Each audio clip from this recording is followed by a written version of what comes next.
পালন করতে পারে। আমি কিছুক্ষণ পরে মসজিদে চলে যাব। এই যে কেউ মসজিদে যাবে, কেউ মন্দিরে যাবে, এটাই বাংলাদেশ, যেখানে কোনো হিংসা থাকবে না, নিন্দা থাকবে না, কোনো বিদ্বেষ থাকবে না। এই সম্প্রীতির কথাগুলো দীর্ঘ 80 বছর ধরে আমি বলে আসছি। মধ্যে এমন একটি জায়গায় এসে আমি উপনীত হয়েছি। তারাও আমি যে কনসেপ্টটা ধারণ করি, সনাতন ধর্মী যারা আছেন তারাও সেই কনসেপ্টটাই ধারণ করে। আর যখন উভয়ের কনসেপ্ট যখন মিলে যায়, তখন একটা ঘর, একটা সমাজ, একটা রাষ্ট্র সুন্দর হয়ে যায়, ঠিক না?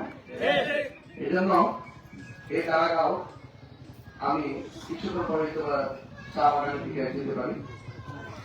আপনারা জানেন এই দেশটা তো সবার, দেশটা কি সবার না? এই দেশে কোন বৈষম্য থাকবে না। আমাদের চা বাগানের চা শ্রমিকরা তারা দিন রাত যে পরিশ্রম করে, তাদের কণ্ঠে কান্নার আওয়াজ আমার কানে পৌঁছেছে এবং সেই কান্নার আওয়াজটা হৃদয়ে ধারণ করে রেখেছি।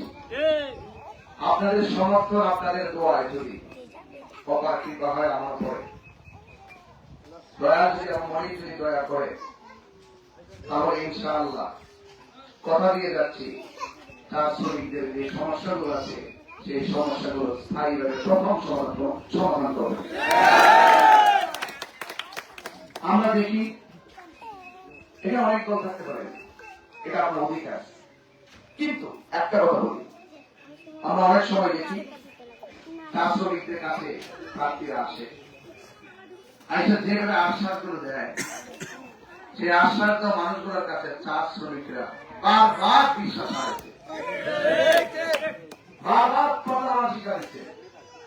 আমি যে একটা মূল্যবোধ ধারণ করি, আমি কথা দিয়ে যাচ্ছি, আমি সর্বপ্রথম যে কাজগুলো করবো, এই কাজের মধ্যে অন্যতম হল চার শ্রমিকদের মুখে হাসি ফোটানো। তাদের পারিশ্রমিক থেকে শুরু করে, শিক্ষা থেকে শুরু করে, চিকিৎসা স্বাস্থ্য থেকে শুরু করে, অবকাঠামোর উন্নয়ন থেকে শুরু করে প্রত্যেকটি কাজ আমি ইনশাআল্লাহ করব। পাশাপাশি অনেকে বলে যে 12 তারিখে নির্বাচন হোক, তারপরে 12 তারিখে নির্বাচন করে অ্যাকশন নিবে। অনেকে বলে এরকম, তোমরা যদি আমাকে সমর্থন না দাও তাহলে 12 তারিখের পরে অ্যাকশন নিব। রাজনীতির ভাষা হতে পারে না। যারা আমাকে ভোট দেবে সেও আমার, যারা আমাকে ভোট দিবে না সেও আমার। আল্লাহ যদি আমাকে দয়া করে আপনার আশীর্বাদে যদি আমি আসতে পারি, আমি কথা দিচ্ছি যে আপনারা দরজা করে বলবেন, আপনারা পাহাড়া হয়ে থাকবেন। আর কোন ধরনের হুমকি, কোন হামলার ভয় আপনারা আতঙ্কিত হবেন না। আমি মোমবাতি প্রতীকে নির্বাচন করতে আসছি, লেভেল প্লেইং ফিল্ড ঠিক রাখার জন্য আইন বিভাগে যত ধরনের পদক্ষেপ আছে সকল পদক্ষেপ গ্রহণ করে আপনাকে নিরাপত্তা দেওয়া হবে ইনশাআল্লাহ। আমি আপনাদের পাশে আছি। যারা বলে 12 তারিখে ভোট না দিলে 12 তারিখে পরে দেখবো, যদি কেউ নির্বাচন হওয়ার আগেই যদি বলে যে 12 তারিখের পর দেখবে, তাহলে এই যে একটা আচরণ, মানুষকে হুমকি দেওয়া, জনজীবন প্রতিষ্ঠিত করা, মানুষকে নিরাপত্তাহীনতায় ঘিরে দেওয়া, মানুষকে ভয় ভীতি দেখানো, এটা প্রকৃত রাজনীতির আদর্শ নয়। তবে একটা কথা আত্মহীন করতে বলি, আপনারা যারা মোমবাতির সমর্থক আছেন, আপনাদেরকে ফুলের টুকরা দেওয়ার আগে 100 বার চিন্তা করতে হবে। কেন? আপনারা কাউকে আঘাত করেন নাই, আপনারা কারোর উপরে জুলুম করেন নাই। আপনাদের পক্ষে হাজার হাজার মানুষ আছে, আমি আছি। আপনাদের সার্বিক যত সমস্যাগুলো আছে, যত ভয়ভীতির বিষয়গুলো আছে, সবগুলো দেখে আমি আপনাদের পাশে ছিলাম, আছি, থাকবো সুখে দুঃখে।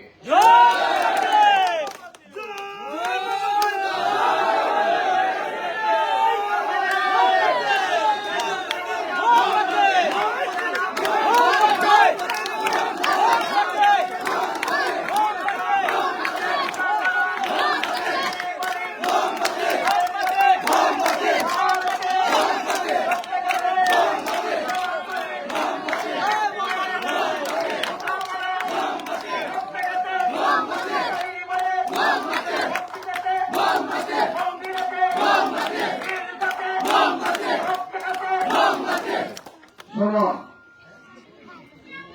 আমার স্নেহাস্পদ আমাকে এখানে উল্লেখ করেছেন যে আপনাদের যে সমস্যাগুলো আছে এই সমস্যাগুলো আপনারা লিখিত ভাবে আমার হাতে দিবেন এবং আমি কথা দিয়ে যাচ্ছি আপনাদের যে চাহিদা এবং সমস্যাগুলো আছে এই সমস্যাগুলো আমি সর্বপ্রথম দাপ্তরিকভাবে সমাধান করব।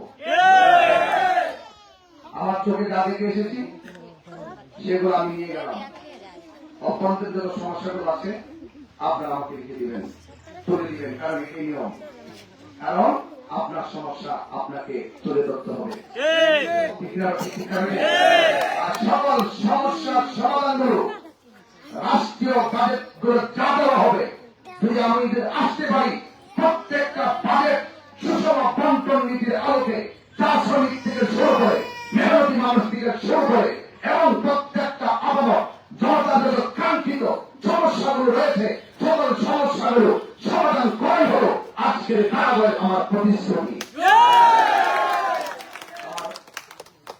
দিদিদেরকে বলবো, মাদেরকে বলবো, মাসিদেরকে বলবো, আপনাদেরকে বলবো, আপনারা মোমবাতি মার্কায় ভোট দিবেন। আপনাদের আত্মসম্মান, আপনার মর্যাদা, আপনার মূল্যবোধ, আপনার স্বাধীনভাবে চলাফেরা, আপনিও ভাবে বলতেন আমি বাংলাদেশের নাগরিক, আমার অধিকার আছে, আরেকজনের জন্মের অধিকার আছে, আমার অধিকার আছে। সেই অধিকারের কথাগুলো যেন আপনারা বলতে পারেন আমি আপনাদের পাশে আছি। মা, আপনারা আপনাদের মহামূল্যবান ভোট মোমবাতি প্রতীকে দিবেন সে আশাবাদ ব্যক্ত করছি এবং মা বোনদেরকে আমি অনুরোধ করে বলবো আপনারা অত্যন্ত সম্মানিত জাত। আমি মা বোনদেরকে খুব সম্মান করি। দা ওয়ার্ল্ড ইজ সেড, একজন জ্ঞানী বলেছিল যে তোমরা আমাকে শিক্ষিত একটি মা দাও, আমি তোমাদেরকে শিক্ষিত জাতি উপহার দিব। এই দেশের মায়েরা ভালো থাকলে সমাজ ভালো থাকে। এই দেশের মা বোন যখন ইজ্জত সম্মান এবং মূল্যবোধ পাবে সেই মা বোনগুলো তাদের সন্তানগুলোকে মানুষ বানাতে পারবে। মায়ের মর্যাদা সবার আগে। আমাদের নবীজি বলেছেন, মায়ের কথা বলছেন তিনবার। কয়বার বলেছেন? তিনবার বলেছেন। এই জন্য মায়ের মর্যাদা অনেক উপরে। আমি মা বোনদেরকে অনেক মর্যাদার দৃষ্টিতে দেখি এবং সবসময় মাথার উপরে রাখি। মা বোনদেরকে বলবো, মা আপনারা আশীর্বাদ রাখবেন এবং আপনাদের যত সমস্যাগুলো আছে এই সমস্যাগুলো আমি ইনশাআল্লাহ দেখবো। সব সমস্যাগুলো আমি সুচারুরূপে একদম মনের অন্তর গভীর থেকে আমি সবগুলো পালন করার চেষ্টা করবো। আমি চেষ্টা করবো যারা বলে আমাকে যে উনি পাশ করে কি করবে, আমি আবারও বলি যে আমি পাশ করে এমন কিছু করে দিয়ে যেতে চাই যারা চা শ্রমিক থেকে শুরু করে মেহনতি মানুষ থেকে শুরু করে সকল মাদক প্রচুরের মানুষ যেন বলতে পারে আমরা হুজুরকে মনে করেছিলাম কি করবে কি না, কিন্তু তিনি ক্ষমতায় এসে ভোটে নির্বাচিত হয়ে ক্ষমতায় এসে এমন কাজ করে দিয়েছেন আমাদের স্থানীয়রা ৫৫ বছরে এত কাজ করতে পারে।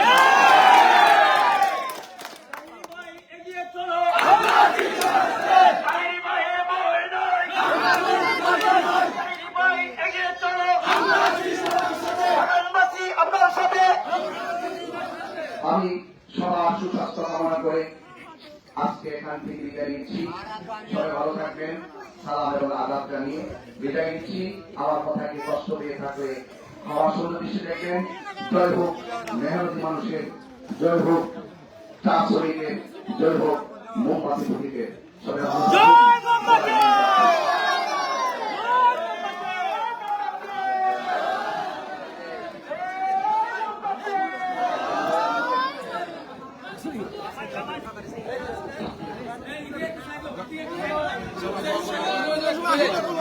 সবাইকে বলবেন মোমবাতির কথা।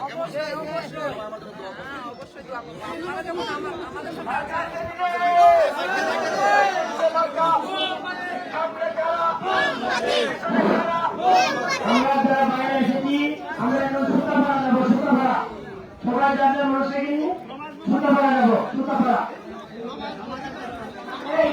এই হুজুর এখন মসজিদ সাইকেলে উঠবে। হুজুর এখন মসজিদ সাইকেলে উঠবে। আপনারা যারা সুতা